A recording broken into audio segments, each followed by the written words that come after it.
Once a gentleman came to a doctor complaining that there was something severely wrong with him. He was hurting all over and was very sad. But all the tests came out normal. The doctor said, "There is nothing wrong with you, man. Go to the circus and watch the clown there. He will make you laugh." The gentleman sadly said, "Doctor, I am that clown."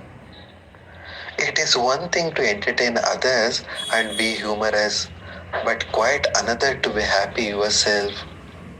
Happiness does not come by a talent or skills that you develop. Unless you realize who you are, what the nature of consciousness is through your own introspection, happiness remains a far fetched reality. The spirit of self inquiry in the true sense, which leads to meditation, is absolutely essential in this quest for happiness.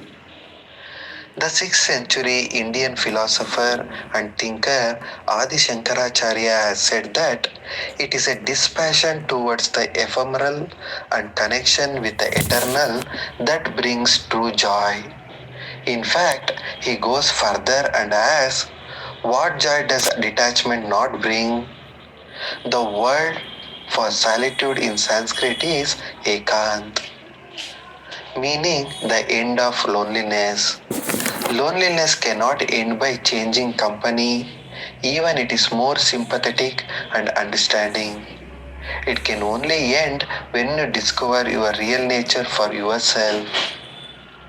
One cannot handle the mind from the level of the mind.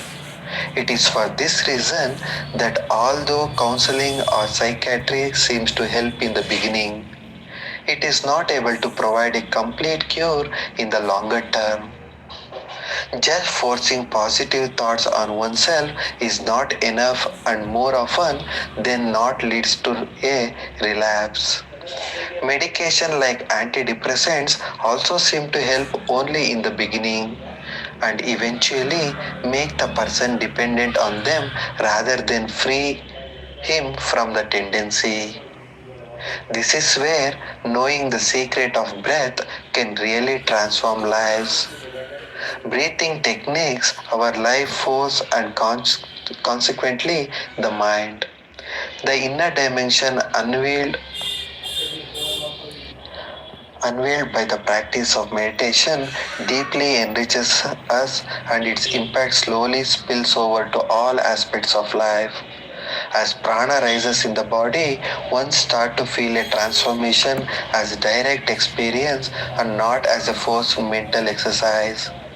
One starts becoming happier, creative, and more in command of their mind and emotions.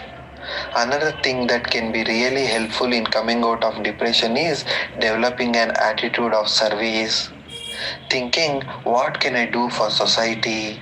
Getting involved in a bigger cause shifts the whole focus of life and can take one out of the rut of what about me.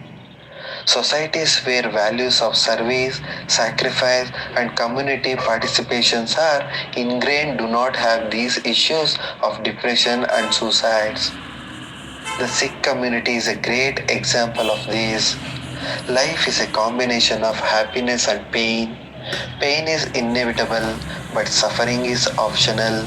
Having a broad perspective on life gives you the strength to move forward through painful times.